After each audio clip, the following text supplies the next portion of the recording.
नमस्कार दोस्तों। आइए सुनते हैं मुंशी प्रेमचंद की कहानी लेखक। प्रातःकाल महाशय प्रवीण ने 20 दफ़ा उबाली हुई चाय का प्याला तैयार किया और बिना शक्कर और दूध के पी गए। यही उनका नाश्ता था। महीनों से मीठी दूध या चाय ना मिली थी। दूध और शक्कर उनके लिए जीवन के आवश्यक पदार्थों में ना थे। घर में गए ज़रूर कि पत्नी को जगाकर पैसे मांगे, पर उसे फटे मैले लिहाफ में निद्रामग्न देखकर जगाने की इच्छा ना हुई। सोचा शायद मारे सर्दी के बेचारी को रात भर नींद ना आई होगी। इस वक्त जाकर आंख लगी है, कच्ची नींद जगा देना उचित न था। चुपके से चले गए। चाय पीकर उन्होंने कलम दवात संभाली और वह किताब लिखने में तल्लीन हो गए, जो उनके विचार में इस शताब्दी की सबसे बड़ी रचना होगी, जिसका प्रकाशन उन्हें गुमनामी से निकालकर ख्याति और समृद्धि के स्वर्ग पर पहुंचा देगा। आध घंटे बाद पत्नी आंखें मलती हुई आकर बोली, क्या तुम चाय पी चुके? प्रवीण ने सहास्य मुख से कहा, हाँ पी चुका, बहुत अच्छी बनी थी। पर दूध और शक्कर कहाँ से लाए? दूध और शक्कर तो कई दिन से नहीं मिलता। मुझे आजकल सादा चाय ज़्यादा स्वादिष्ट लगती है। दूध और शक्कर मिलाने से उसका स्वाद बिगड़ जाता है। डॉक्टरों की भी यही राय है कि चाय हमेशा सादी पीनी चाहिए। यूरोप में तो दूध का बिल्कुल रिवाज नहीं है। यह तो हमारे यहाँ के मधुर प्रिय रईसों की ईजाद है। जाने तुम्हें फीकी चाय कैसे अच्छी लगती है। मुझे जगा क्यों न लिया? पैसे तो रखे थे। महाशय प्रवीण फिर लिखने लगे। जवानी ही में उन्हें यह रोग लग गया था और आज 20 साल से वह उसे पाले हुए थे। इस रोग में देह घुल गई, स्वास्थ्य घुल गया और 40 की अवस्था में बुढ़ापे ने आ घेरा। पर यह रोग असाध्य था। सूर्योदय से आधी रात तक यह साहित्य का उपासक अंतर जगत में डूबा हुआ समस्त संसार से मुंह मोड़े हृदय के पुष्प और नैवेद्य चढ़ाता रहता था। पर भारत में सरस्वती की उपासना लक्ष्मी की अभक्ति है। मन तो एक ही था, दोनों देवी को एक साथ कैसे प्रसन्न करता, दोनों के वरदान का पात्र क्यों कर बनता। और लक्ष्मी की यह कृपा केवल धनाभाव के रूप में प्रकट होती थी। उसकी सबसे निर्दय क्रीड़ा यह थी कि पत्रों के संपादक और पुस्तकों के प्रकाशक उदारतापूर्वक सहृदयता का दान भी न देते थे। कदाचित सारी दुनिया ने उसके विरुद्ध कोई षड्यंत्र सा रच डाला था। यहाँ तक कि इस निरंतर अभाव से उसमें आत्मविश्वास को जैसे कुचल दिया था। कदाचित अब उसे यह ज्ञात होने लगा था कि उसकी रचनाओं में कोई सार, कोई प्रतिभा नहीं है। और यह भावना अत्यंत हृदय विदारक थी। यह दुर्लभ मानव जीवन यूं ही नष्ट हो गया। यह तस्कीन भी नहीं कि संसार ने चाहे उसे सम्मान ना दिया हो, पर उसकी जीवन कृति इतनी तुच्छ नहीं। जीवन की आवश्यकताएं घटते घटते संन्यास की सीमा को भी पार कर चुकी थी। अगर कोई संतोष था तो यह कि उनकी जीवन सहचरी त्याग और तप में उनसे भी 2 कदम आगे थी। सुमित्रा इस दशा में भी प्रसन्न थी। प्रवीण जी को दुनिया से शिकायत हो, पर सुमित्रा जैसे गेंद में भरी हुई वायु की भांति उन्हें बाहर की ठोकरों से बचाती रहती थी। अपने भाग्य का रोना तो दूर की बात थी, इस देवी ने कभी माथे पर बल भी ना आने दिया। सुमित्रा ने चाय का प्याला समेटते हुए कहा, तो जाकर घंटा आध घंटा कहीं घूम फिर क्यों नहीं आते? जब मालूम हो गया कि प्राण देकर काम करने से भी कोई नतीजा नहीं, तो व्यर्थ क्यों सिर खपाते हो? प्रवीण ने बिना मस्तक उठाए कागज पर कलम चलाते हुए कहा, लिखने में कम से कम यह संतोष तो होता है कि कुछ कर रहा हूँ। सैर करने में तो मुझे ऐसा जान पड़ता है कि समय का नाश कर रहा हूँ। यह इतने पढ़े लिखे आदमी नित्य प्रति जो हवा खाने जाते हैं तो अपने समय का नाश करते हैं। मगर इनमें अधिकांश वही लोग हैं जिनके सैर करने से उनकी आमदनी में बिल्कुल कमी नहीं होती। अधिकांश तो सरकारी नौकर हैं जिनको मासिक वेतन मिलता है, या ऐसे पेशों वाले लोग हैं जिनका लोग आदर करते हैं। मैं तो मिल का मजूर हूँ। तुमने किसी मजूर को हवा खाते देखा है? जिन्हें भोजन की कमी नहीं, उन्हीं को हवा खाने की ज़रूरत है। जिनको रोटियों के लाले हैं वे हवा खाने नहीं जाते। फिर स्वास्थ्य और जीवन वृद्धि की ज़रूरत उन लोगों को है जिनके जीवन में आनंद और स्वाद है। मेरे लिए तो जीवन भार है। इस भार को सिर पर कुछ दिन और बनाए रहने की अभिलाषा मुझे नहीं है। सुमित्रा निराशा में डूबे हुए शब्द सुनकर आंखों में आंसू भरे अंदर चली गई। उसका दिल कहता था, इस तपस्वी की कीर्ति कौमुदी एक दिन अवश्य फैलेगी, चाहे लक्ष्मी की अकृपा बनी रहे। किंतु प्रवीण महोदय अब निराशा की उस सीमा तक पहुंच चुके थे जहां से प्रतिकूल दिशा में उदय होने वाली अमाशय उषा की लाली भी नहीं दिखाई देती थी। एक रईस के यहाँ कोई उत्सव है। उसने महाशय प्रवीण को भी निमंत्रित किया है। आज उनका मन आनंद के घोड़े पर बैठा हुआ नाच रहा है। सारे दिन वह इसी कल्पना में मग्न रहे। राजा साहब किन शब्दों में उनका स्वागत करेंगे और वह किन शब्दों में उनको धन्यवाद कहेंगे, किन प्रसंगों पर वार्तालाप होगा और वहाँ किन महानुभावों से उनका परिचय होगा। सारे दिन वह इन्हीं कल्पनाओं का आनंद उठाते रहे। इस अवसर के लिए उन्होंने एक कविता भी रची जिसमें उन्होंने जीवन की एक उद्यान से तुलना की थी। अपनी सारी धारणाओं की उन्होंने आज उपेक्षा कर दी, क्योंकि रईसों के मनोभावों को यह आघात न पहुंचा सकते थे। दोपहर ही से उन्होंने तैयारियां शुरू की, हजामत बनाई, साबुन से नहाया, सिर में तेल डाला। मुश्किल कपड़ों की थी। मुद्दत गुजरी जब उन्होंने एक अचकन बनवाई थी। उसकी दशा भी उन्हीं की दशा जैसी जीर्ण हो चुकी थी। जैसे जरा से सर्दी या गर्मी से उन्हें जुकाम या सिर दर्द हो जाता था, उसी तरह वह अचकन भी नाजुक मिजाज थी। उसे निकाला और झाड़ पोंछ कर रखा। सुमित्रा ने कहा, तुमने व्यर्थ यह निमंत्रण स्वीकार किया। लिख देते, मेरी तबीयत अच्छी नहीं है। इन फटेहालों जाना तो और भी बुरा है। प्रवीण ने दार्शनिक गंभीरता से कहा, जिन्हें ईश्वर ने हृदय और परख दी है वे आदमियों की पोशाक नहीं देखते, उनके गुण और चरित्र देखते हैं। आखिर कुछ बात तो है कि राजा साहब ने मुझे निमंत्रित किया। मैं कोई ओहदेदार नहीं, जमींदार नहीं, जागीरदार नहीं, ठेकेदार भी नहीं, केवल एक साधारण लेखक हूँ। लेखक का मूल्य उसकी रचनाएं होती हैं।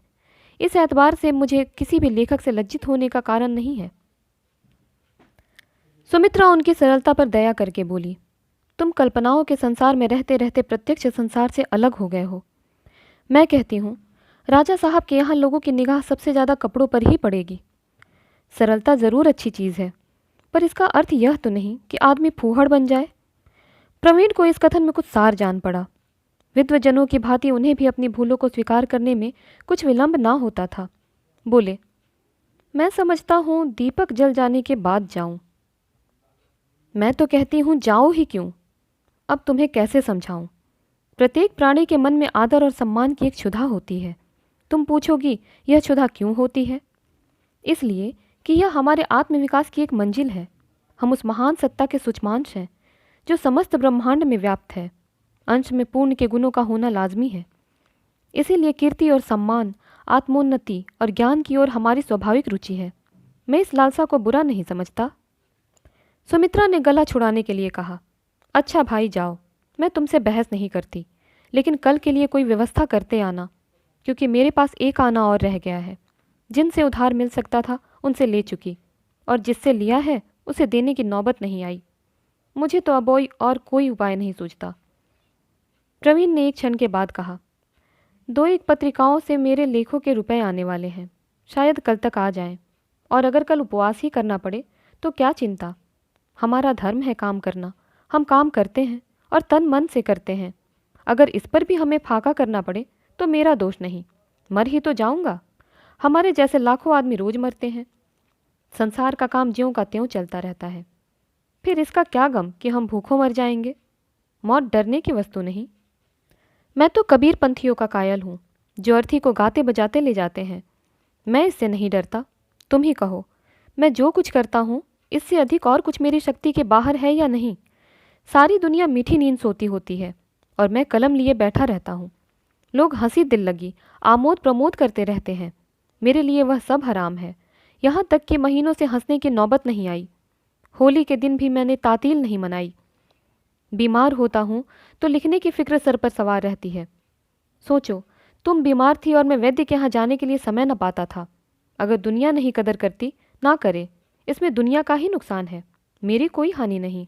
दीपक का काम है जलना। उसका प्रकाश फैलता है या उसके सामने कोई ओट है, उसे इससे प्रयोजन नहीं। मेरा भी ऐसा कौन मित्र, परिचित या संबंधी है जिसका मैं आभारी नहीं। यहाँ तक कि अब घर से निकलते शर्म आती है। संतोष इतना ही है कि लोग मुझे बदनीयत नहीं समझते। वे मेरी कुछ अधिक मदद ना कर सके, पर उन्हें मुझसे सहानुभूति अवश्य है। मेरी खुशी के लिए इतना ही काफ़ी है कि आज वह अवसर तो आया कि एक रईस ने मेरा सम्मान किया। फिर सहसा उन पर एक नशा सा छा गया। गर्व से बोले, नहीं, मैं अब रात को ना जाऊंगा। मेरी गरीबी अब रुसवाई की हद तक पहुंच चुकी है। उस पर पर्दा डालना व्यर्थ है। मैं इसी वक्त जाऊंगा। जिसे रईस और राजे आमंत्रित करे वह कोई ऐसा वैसा आदमी नहीं हो सकता। राजा साहब साधारण रईस नहीं है। वह नगर के ही नहीं, भारत के विख्यात रईसों में है। अगर अब भी कोई मुझे नीचा समझे तो वह खुद नीचा है। संध्या का समय है। प्रवीण जी अपनी फटी पुरानी अचकन और सड़े हुए जूते और बेढंगी सी टोपी पहने घर से निकले। खामखा बांगड़ू चक्के से मालूम होते थे। डील डॉल और चेहरे मुहरे के आदमी होते तो इस ठाठ में भी एक शान होती। स्थूलता स्वयं रोप डालने वाली वस्तु है, पर साहित्य सेवा और स्थूलता में विरोध है। अगर कोई साहित्य सेवी मोटा ताजा डबल आदमी है तो समझ लो उसमें माधुर्य नहीं, लोच नहीं, हृदय नहीं। दीपक का काम है जलना। दीपक वही लबालब भरा होगा जो जला ना हो। फिर भी आप अकड़े जाते हैं। एक एक अंग से गर्व टपक रहा है। यूं घर से निकलकर वह दुकानदारों से आंखें चुराते गलियों से निकल जाते थे, पर आज वह गर्दन उठाए उनके सामने से जा रहे हैं। आज वह उनके तकाजों का दंताशिकन जवाब देने को तैयार है। पर संध्या का समय है। हर एक दुकान पर ग्राहक बैठे हुए हैं। कोई उनकी तरफ नहीं देखता। जिस रकम को वह अपनी हीनावस्था में दुर्विचार समझते थे, वह दुकानदारों की निगाह में इतनी जोखिम ना थी कि एक जाने पहचाने आदमी को सरे बाजार टोकते, विशेषकर जब वह आज किसी से मिलने जाते हुए मालूम होते थे। प्रवीण ने एक बार सारे बाजार का चक्कर लगाया, पर जी ना भरा। तब दूसरा चक्कर लगाया, पर वह भी निष्फल। तब वह खुद हाफिज समद की दुकान पर जाकर खड़े हो गए। हाफिज जी बिसाते का कारोबार करते थे। बहुत दिन हुए प्रवीण इस दुकान से एक छतरी ले गए थे और अभी तक दाम ना चुका सके थे। प्रवीण को देखकर बोले, महाशय जी, अभी तक छतरी के दाम नहीं मिले। ऐसे 150 ग्राहक मिल जाए तो दिवाला ही हो जाए। अब तो बहुत दिन हुए। प्रवीण की बांछें खिल गई, दिली मुराद पूरी हुई। बोले, मैं भूला नहीं हूँ हाफिज जी। इन दिनों काम इतना ज़्यादा था कि घर से निकलना मुश्किल था। रुपए तो नहीं हाथ आते, पर आपकी दुआ से कदरशिनासों की कमी नहीं। 2-4 आदमी घेरे ही रहते हैं। इस वक्त भी राजा साहब, अजी वही जो नुक्कड़ वाले बंगले में रहते हैं, उन्हीं के यहाँ जा रहा हूँ। दावत है। रोज ऐसा कोई न कोई मौका आता ही रहता है। हाफिज समद प्रभावित होकर बोला, अच्छा, आप राजा साहब के यहाँ तशरीफ़ ले जा रहे हैं? ठीक है, आप जैसे बाकमालों की कदर रईस ही कर सकते हैं, और कौन करेगा। सुभान अल्लाह, आप इस ज़माने में यकता हैं। अगर कोई मौका हाथ आ जाए तो करीबों को ना भूल जाइएगा। राजा साहब की अगर इधर निगाह हो जाए तो फिर क्या पूछना। एक पूरा बिसाता तो उन्हीं के लिए चाहिए। 2.5-3 लाख सालाना आमदनी है। प्रवीण को 2.5-3 लाख कुछ तुच्छ जान पड़े। जबानी जमा खर्च है तो 10-20 लाख कहने से क्या हानि। बोले, 2.5-3 लाख? आप तो उन्हें गालियाँ देते हैं। उनकी आमदनी 10 लाख से कम नहीं। एक साहब का अंदाज तो 20 लाख का है। इलाका है, मकानात हैं, दुकानें हैं, ठीका है, अमानती रुपए हैं, और फिर सबसे बड़ी सरकार बहादुर की निगाह है। हाफिज ने बड़ी नम्रता से कहा, यह दुकान आप ही की है जनाब, बस इतनी ही अरज है। अरे मुरादी, जरा 2 पैसे के अच्छे से पान तो बनवा के लाए। आइए 2 मिनट बैठिए, कोई चीज़ पसंद हो तो दिखाऊं? आपसे तो घर का वास्ता है। प्रवीण ने पान खाते हुए कहा, इस वक्त तो मुआफ़ रखिए, वहाँ देर होगी, फिर कभी हाजिर होऊंगा। यहाँ से उठकर वह एक कपड़े वाले की दुकान के सामने रुके। मनोहर दास नाम था। इन्हें खड़े देखकर आंखें उठाई। बेचारा उनके नाम को रो बैठा था। समझ लिया शायद इस शहर में है ही नहीं। समझा रुपए देने आए हैं। बोले, भाई प्रवीण जी, आपने तो बहुत दिनों दर्शन ही नहीं दिए। रुका कई बार भेजा, मगर प्यादे को आपके घर का पता ही ना मिला। मुनीम जी, जरा देखो तो आपके नाम क्या है। प्रवीण के प्राण तकाजों से सूख जाते थे, पर आज वह इस तरह खड़े थे मानो उन्होंने कवच धारण कर लिया है, जिस पर किसी अस्त्र का आघात नहीं हो सकता। बोले, जरा इन राजा साहब के यहाँ से लौट आऊं तो निश्चिंत होकर बैठूं, इस समय जल्दी में हूं। राजा साहब पर मनोहर दास के कई हजार रुपए आते थे, फिर भी उनका दामन ना छोड़ता था। 1 के 3 वसूल करता। उसने प्रवीण जी को ऊंची श्रेणी में रखा, जिसका पेशा रईसों को लूटना है। बोला, पान तो खाते जाइए महाशय, राजा साहब 1 दिन के हैं, हम तो 12 मास के हैं। भाई साहब, कुछ कपड़े दरकार हो तो ले जाइए, अब तो होली आ रही है। मौका हो तो ज़रा राजा साहब के खजांची से कहिएगा, पुराना हिसाब बहुत दिन से पड़ा हुआ है, अब तो सफाई हो जाए। हम सब ऐसा कौन सा नफ़ा लेते हैं कि 2-2 साल हिसाब ही ना हो। प्रवीण ने कहा, इस समय तो पान वान रहने दो भाई, देर हो जाएगी। जब उन्हें मुझसे मिलने का इतना शौक़ है और मेरा इतना सम्मान करते हैं, तो अपना भी धर्म है कि उनको मेरे कारण कष्ट ना हो। हम तो गुण ग्राहक चाहते हैं, दौलत के भूखे नहीं। कोई अपना सम्मान करे तो उसकी गुलामी करे। अगर किसी को रियासत का घमंड हो तो हमें उसकी परवाह नहीं। प्रवीण जी राजा साहब के विशाल भवन के सामने पहुंचे तो दिए जल चुके थे। अमीरों और रईसों की मोटरें खड़ी थी। वर्दीपोश दरबान द्वार पर खड़े थे। एक सज्जन मेहमानों का स्वागत कर रहे थे। प्रवीण जी को देखकर वह जरा झिझके, फिर उन्हें सिर से पांव तक देखकर बोले, आपके पास नवेद है? प्रवीण की जेब में नवेद था, पर इस भेदभाव पर उन्हें क्रोध आ गया। उन्हीं से क्यों नवेद मांगा गया? औरों से भी क्यों न पूछा जाए?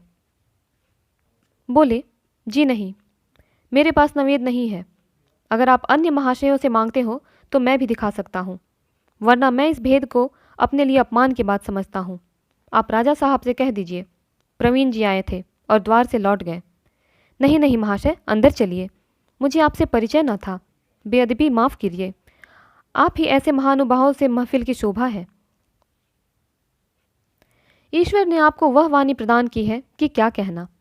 इस व्यक्ति ने प्रवीण को कभी ना देखा था, लेकिन जो कुछ उसने कहा वह हर एक साहित्य सेवी के विषय में कह सकते हैं, और हमें विश्वास है कि कोई साहित्य सेवी इस बात की उपेक्षा नहीं कर सकता। प्रवीण अंदर पहुंचे तो देखा 12 दरी के सामने विस्तृत और सुसज्जित प्रांगण में बिजली के कुमकुमे अपना प्रकाश फैला रहे हैं। मध्य में एक हौज है। हौज में संगमरमर की एक परी, परी के सिर पर फव्वारा, फव्वारे के फुहारे रंगीन कुमकुमों से रंजित होकर ऐसी मालूम होती थी मानो इंद्रधनुष पिघलकर ऊपर से बरस रहा है। हौज के चारों ओर मेजें लगी हुई थीं, मेजों पर सफ़ेद मेजपोश, ऊपर सुंदर गुलदस्ते। प्रवीण को देखते ही राजा साहब ने स्वागत किया। आइए आइए। अब की हंस में आपका लेख देखकर दिल फड़क उठा। मैं तो चकित हो गया, मालूम ही न था कि इस नगर में आप जैसे रत्न भी छिपे हुए हैं। फिर उपस्थित सज्जनों से उनका परिचय देने लगे। आपने महाशय प्रवीण का नाम तो सुना होगा, वह आप ही हैं। क्या माधुर्य है, क्या ओज है, क्या भाव है, क्या भाषा है, क्या सूझ है, क्या चमत्कार है, क्या प्रवाह है कि वाह, मेरी तो आत्मा जैसे नृत्य करने लगती है। एक सज्जन ने, जो अंग्रेजी सूट में थे, प्रवीण को ऐसी निगाह से देखा मानो वह चिड़ियाघर के कोई जीव हो, और बोले, आपने अंग्रेजी के कवियों का भी अध्ययन किया है, वायरन, शेली, किट्स आदि? प्रवीण ने रुखाई से जवाब दिया, जी हाँ, थोड़ा बहुत देखा तो है। आप इन महाकवियों में से किसी की रचनाओं का अनुवाद कर दें तो आज हिंदी भाषा की अमर सेवा करें। प्रवीण अपने को वायरन, शेली आदि से जौ भर भी कम न समझते थे। वह अंग्रेजी के कवि थे। उनकी भाषा, शैली, विषय, व्यंजना सभी अंग्रेजियों की रुचि के अनुकूल था। उनका अनुवाद करना वह अपने लिए गौरव की बात ना समझते थे, उसी तरह जैसे वे उनकी रचनाओं का अनुवाद करना अपने लिए गौरव की वस्तु ना समझते। बोले, हमारे यहाँ आत्मदर्शन का अभी इतना अभाव नहीं है कि हम विदेशी कवियों से भिक्षा मांगे। मेरा विचार है कि कम से कम इस विषय में भारत अब भी पश्चिम को कुछ सिखा सकता है। यह अनर्गल बात थी। अंग्रेजी के भक्त महाशय ने प्रवीण को पागल समझा। राजा साहब ने प्रवीण को ऐसी आंखों से देखा जो कह रही थी, जरा मौका महल देखकर बातें करो, और बोले, अंग्रेजी साहित्य का क्या पूछना, कविता में तो वह अपना जोड़ नहीं रखता। अंग्रेजी के भक्त महाशय ने प्रवीण को सगर्व नेत्रों से देखा। हमारे कवियों ने अभी तक कविता का अर्थ समझा ही नहीं, अभी तक वियोग और नक्शिक को कविता का आधार बनाए हुए हैं। प्रवीण ने ईंट का जवाब पत्थर से दिया। मेरा विचार है कि आपने वर्तमान कवियों का अध्ययन नहीं किया, या किया तो उतरी आंखों से। राजा साहब ने अब प्रवीण की जबान बंद रख देने का निश्चय किया। आप मिस्टर परांजपे हैं। प्रवीण जी, आपके लेख अंग्रेजी पत्रों में छपते हैं और बड़े आदर की दृष्टि से देखे जाते हैं। उसका आशय यह था कि अब आप ना बहकिए। प्रवीण समझ गए। परांजपे के सामने उन्हें नीचा देखना पड़ा। विदेशी वेशभूषा और भाषा की यह भक्त जाति द्रोही होकर भी इतना सम्मान पाए, यह उनके लिए असह्य था, पर करते क्या। उसी भेष के एक दूसरे सज्जन आए। राजा साहब ने तपाक से उनका अभिवादन किया। आइए डॉक्टर चड्डा, कैसे मिजाज हैं? डॉक्टर साहब ने राजा साहब से हाथ मिलाया और फिर प्रवीण की ओर जिज्ञासा भरी आंखों से देखकर पूछा, आपकी तारीफ? राजा साहब ने प्रवीण का परिचय दिया। आप महाशय प्रवीण हैं। आप भाषा के अच्छे कवि और लेखक हैं। डॉक्टर साहब ने एक खास अंदाज से कहा, अच्छा, आप कवि हैं? और बिना कुछ पूछे आगे बढ़ गए। फिर उसी भेष के एक और महाशय पधारे। यह नामी बैरिस्टर थे। राजा साहब ने उनसे भी प्रवीण का परिचय कराया। उन्होंने भी उसी अंदाज से कहा, अच्छा, आप कवि हैं, और आगे बढ़ गए। यही अभिनय कई बार हुआ और हर बार प्रवीण को यही दाद मिली, अच्छा, आप कवि हैं। यह वाक्य हर बार प्रवीण के हृदय पर एक नया आघात पहुंचाता था। उसके नीचे जो भाव था उसे प्रवीण खूब समझते थे। उसका सीधा साधा आशय यह था कि तुम अपने ख्याली पुलाव पकाते हो पकाओ, यहाँ तुम्हारा क्या प्रयोजन, तुम्हारा इतना साहस कि तुम इस सभ्य समाज में बेधड़क आओ। प्रवीण मन ही मन अपने ऊपर झुंझला रहे थे। निमंत्रण पाकर उन्होंने अपने को धन्य माना था, पर यहाँ आकर उनका जितना अपमान हो रहा था उसको देखते तो वह संतोष की कुटिया ही स्वर्ग थी। उन्होंने अपने मन को धिक्कारा। तुम जैसे सम्मान के लोभियों का यही दंड है। अब तो आंखें खुली, तुम कितने सम्मान के पात्र हो। तुम इस स्वार्थमय संसार में किसी के काम नहीं आ सकते। वकील, बैरिस्टर तुम्हारा क्या सम्मान करें और क्यों? तुम उनके मुवक्किल नहीं हो सकते, न उन्हें तुम्हारे द्वारा कोई मुकदमा पाने की आशा है। डॉक्टर या हकीम तुम्हारा सम्मान क्यों करे? उन्हें तुम्हारे घर बिना फीस आने की इच्छा नहीं। तुम लिखने के लिए बने हो, लिखे जाओ बस, और संसार में तुम्हारा कोई प्रयोजन नहीं। सहसा लोगों में हलचल पड़ गई। आज के प्रधान अतिथि का आगमन हुआ। यह महाशय हाई कोर्ट के जज नियुक्त हुए थे। इसी उपलक्ष्य में यह जलसा हो रहा था। राजा साहब ने लपक कर जल्द हाथ मिलाया और आकर प्रवीण जी से बोले, आप अपनी कविता तो लिख कर लाए ही होंगे। प्रवीण ने कहा, मैंने कोई कविता नहीं लिखी। सच? तब तो आपने गजब ही कर दिया भले आदमी। अब भी कोई चीज़ लिख डालो, 2 ही 4 पंक्तियाँ हो जाएं बस। ऐसे अवसर पर एक कविता का पढ़ा जाना लाजमी है। मैं इतनी जल्दी कोई चीज़ नहीं लिख सकता। मैंने व्यर्थ ही इतने आदमियों से आपका परिचय कराया, बिल्कुल व्यर्थ। अरे भाईजान, किसी प्राचीन कवि की ही कोई चीज़ सुना दीजिए, यहाँ कौन जानता है। जी नहीं, क्षमा कीजिएगा, मैं भाट नहीं हूँ, न कथक हूँ। यह कहते हुए प्रवीण जी तुरंत वहाँ से चल दिए। घर पहुँचे तो उनका चेहरा खिला हुआ था। सुमित्रा ने प्रसन्न होकर पूछा, इतनी जल्दी कैसे आ गए? मेरी वहाँ कोई ज़रूरत न थी। चलो, चेहरा तो खिला हुआ है, खूब सम्मान हुआ होगा। हाँ, सम्मान तो जैसी आशा न थी वैसा हुआ। खुश बहुत हो इसी से कि आज मुझे हमेशा के लिए सबक मिल गया। मैं दीपक हूँ और जलने के लिए बना हूँ। आज मैं इस तत्व को भूल गया था। ईश्वर ने मुझे ज़्यादा बहकने ना दिया। मेरी यह कुटिया ही मेरे लिए स्वर्ग है। मैं आज यह तत्व पा गया कि साहित्य सेवा पूरी तपस्या है। तो दोस्तों, उम्मीद करती हूँ कहानी आपको पसंद आई होगी। इसी प्रकार की और कहानियों के लिए हमारे साथ जुड़े रहें। तब तक के लिए धन्यवाद।